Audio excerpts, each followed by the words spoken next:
इस वीडियो के बाद आप CSS पोजीशन प्रॉपर्टी को एक्सप्लेन कर पाएंगे, स्टैटिक, रिलेटिव, फिक्स्ड और एब्सोल्यूट पोजीशन प्रॉपर्टी वैल्यूज को एक्सप्लेन कर पाएंगे और वेब पेज को स्टाइल करने के लिए Z इंडेक्स प्रॉपर्टी को अप्लाई कर पाएंगे। अभी तक इस मॉड्यूल में हमने काफी सारी इंपॉर्टेंट CSS प्रॉपर्टीज को डिस्कस किया है। चलिए कुछ और इंटरेस्टिंग CSS प्रॉपर्टीज के बारे में जानते हैं जो वेब पेज पर एलिमेंट्स पोजीशन करने में हमारी हेल्प करती हैं। नेक्स्ट है पोजीशन प्रॉपर्टी। जैसा कि इसका नेम सजेस्ट कर रहा है, ये प्रॉपर्टी HTML एलिमेंट्स की पोजीशनिंग से रिलेटेड है। पोजीशन प्रॉपर्टी हमें HTML एलिमेंट्स को वेब पेज पर उनकी एग्जिस्टिंग पोजीशन से और कहीं भी मूव करने में हेल्प करती है। हमें पता है कि HTML कोड में हर एलिमेंट दूसरे एलिमेंट्स के साथ अपनी अलाइनमेंट के अकॉर्डिंग पोजीशन्ड होता है।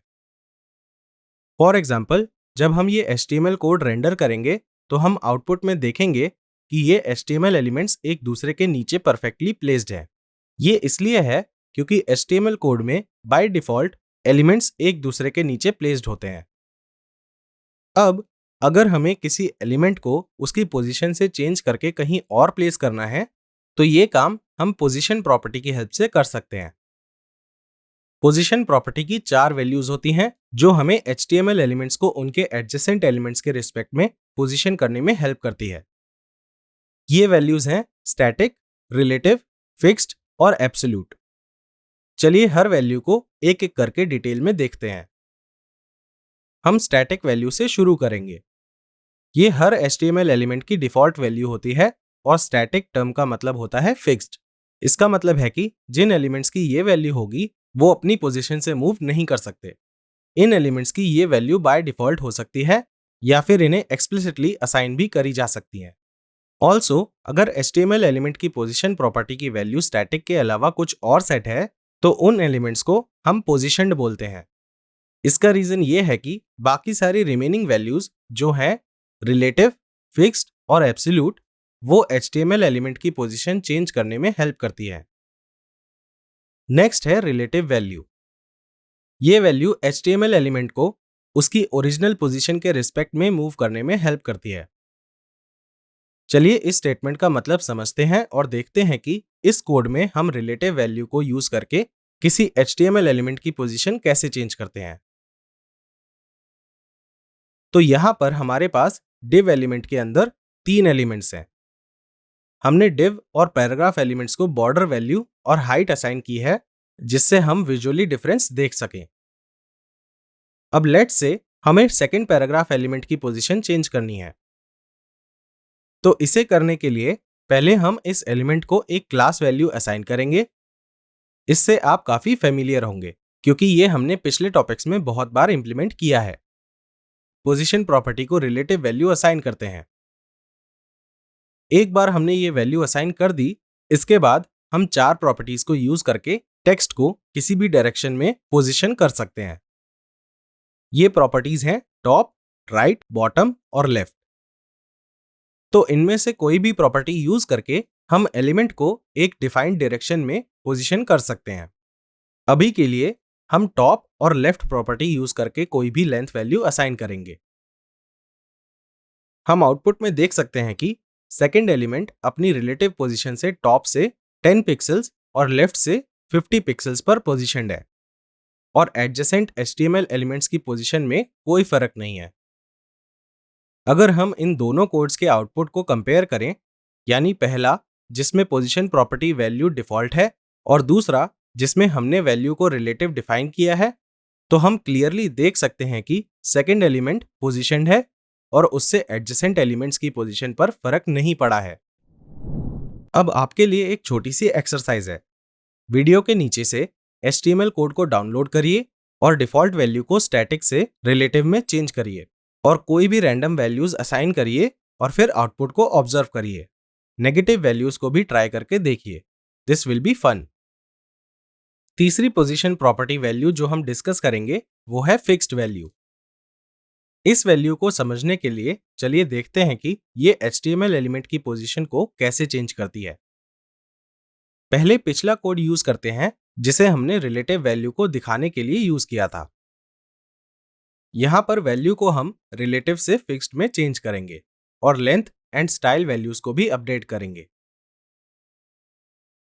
आउटपुट में हम देख सकते हैं कि दूसरा एलिमेंट वेब पेज के बॉटम पर चला गया है और ब्राउजर विंडो के रिस्पेक्ट में अलाइन हो गया है।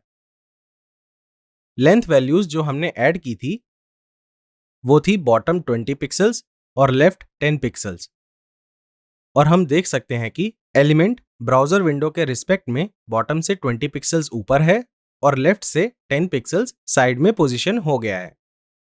वन मोर इंटरेस्टिंग थिंग, अगर आप वेब पेज के टॉप पर ध्यान से देखेंगे जहां पर अभी भी 2 एलिमेंट्स बचे हैं, तो आप देख सकते हैं कि तीसरे एलिमेंट ने अपनी पोजीशन चेंज करके दूसरे एलिमेंट की पोजीशन ऑक्यूपाई कर ली है और ऐसा लग रहा है कि सेकंड एलिमेंट कभी वहां था ही नहीं। तो फिक्स्ड पोजीशन वैल्यू में एलिमेंट ब्राउजर विंडो के रिस्पेक्ट में मूव करता है। अगर हम वेब पेज स्क्रॉल करेंगे तब भी इस एलिमेंट की पोजीशन फिक्स्ड रहेगी। जो एलिमेंट हम पोजीशन करना चाहते हैं, अगर उस एलिमेंट के साइड में कोई एलिमेंट प्रेजेंट होगा तो नेक्स्ट एलिमेंट उस पोजीशनड एलिमेंट की पोजीशन ले लेगा। चौथी और लास्ट वैल्यू है एब्सोल्यूट। इस केस में एलिमेंट अपने नियरेस्ट पोजीशनड एंसेस्टर एलिमेंट के रिस्पेक्ट में मूव करता है। अब आप ये जानने के लिए शायद क्यूरियस होंगे कि नियरेस्ट पोजीशनड एंसेस्टर एलिमेंट क्या होता है। चलिए इस फ्रेज को ब्रेक करके एक एक टर्म का मतलब समझते हैं। हम एंसेस्टर टर्म से स्टार्ट करेंगे। HTML कोड में एंसेस्टर का मतलब होता है कोई भी एलिमेंट जो HTML हायरार्की में ऊपर की तरफ प्रेजेंट हो। लेट्स से कि हमारे पास ये कोड है। आपको पता है कि कोई भी HTML कोड HTML टैग से शुरू होता है।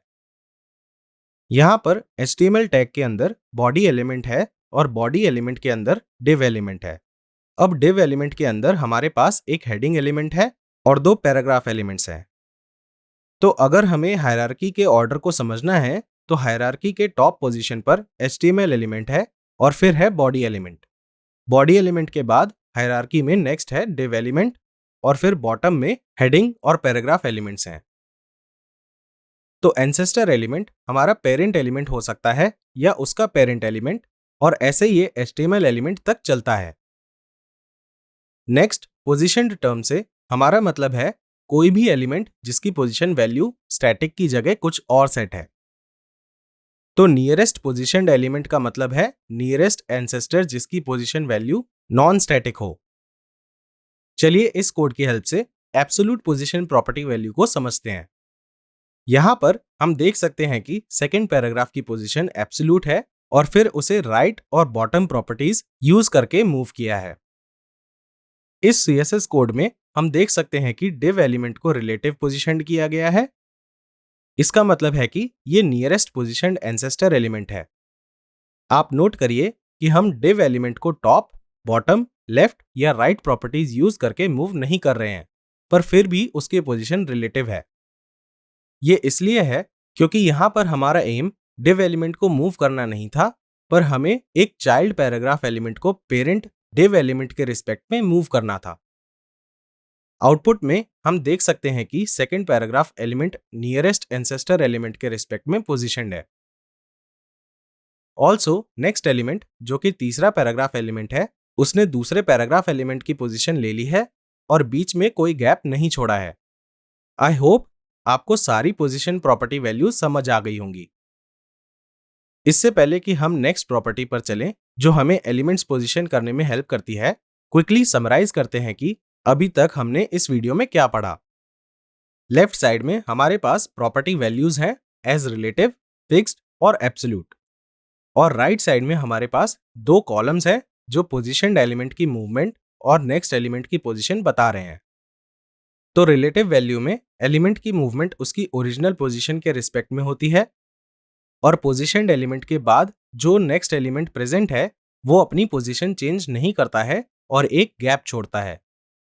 फिक्स्ड वैल्यू में पोजीशनड एलिमेंट्स की मूवमेंट ब्राउजर विंडो के रिस्पेक्ट में होती है और पोजीशनड एलिमेंट के बाद जो नेक्स्ट एलिमेंट प्रेजेंट होता है वो पोजीशनड एलिमेंट की जगह ले लेता है, leaving no gap. Lastly absolute value में एलिमेंट की मूवमेंट नियरेस्ट पोजीशनड एंसेस्टर के रिस्पेक्ट में होती है और पोजीशनड एलिमेंट के बाद जो नेक्स्ट एलिमेंट प्रेजेंट होता है वो पोजीशनड एलिमेंट की जगह ले लेता है, लीविंग नो गैप। अब पोजीशन प्रॉपर्टी के अलावा हमारे पास z इंडेक्स होता है जो हमें एलिमेंट को z एक्सिस के अलोंग पोजीशन करने में हेल्प करता है। z एक्सिस सेम वो ही है जो हमने स्कूल में फिजिक्स और मैथ्स क्लास में पढ़ा था। This is the axis perpendicular to the screen. z index mainly तब यूज होता है जब ओवरलैपिंग एलिमेंट्स होते हैं और हमें एक्सप्लिसिटली एक एलिमेंट को दूसरे के ऊपर प्लेस करना होता है। जिस एलिमेंट को हमें टॉप पर प्लेस करना है, हम उस एलिमेंट को ज्यादा z इंडेक्स वैल्यू देंगे। z इंडेक्स सिर्फ पोजीशनड एलिमेंट्स पर काम करता है, जिसका मतलब है कि ये सिर्फ उन एलिमेंट्स पे काम करता है जिनकी पोजीशन वैल्यू स्टैटिक की जगह कुछ और सेट होती है। चलिए z इंडेक्स को इस एग्जांपल की हेल्प से समझते हैं। यहाँ पर इस कोड में हमने h1 और p एलिमेंट्स के लिए z इंडेक्स वैल्यू को एज 1 एंड 2 असाइन किया है। इसका मतलब है कि p एलिमेंट h1 एलिमेंट के ऊपर प्लेस्ड होगा। इसे विजुअली समझने के लिए हमने p एलिमेंट को बैकग्राउंड कलर भी दिया है। ऑल्सो, जैसा मैंने पहले मेंशन किया था कि z इंडेक्स सिर्फ उन्हीं एलिमेंट्स के लिए काम करता है जिनकी पोजीशन वैल्यू स्टैटिक की जगह कुछ और होती है, तो यहां पर हमने h1 और p एलिमेंट की पोजीशन वैल्यू को रिलेटिव पे चेंज कर दिया है। आउटपुट में हम देख सकते हैं कि p एलिमेंट h1 एलिमेंट को ओवरलैप कर रहा है। ऑल्सो हम देख सकते हैं कि हेडिंग का g ओवरलैप हो रहा है। इसका मतलब है कि p element is closer to us क्योंकि उसको ज्यादा z इंडेक्स वैल्यू असाइन हुई है।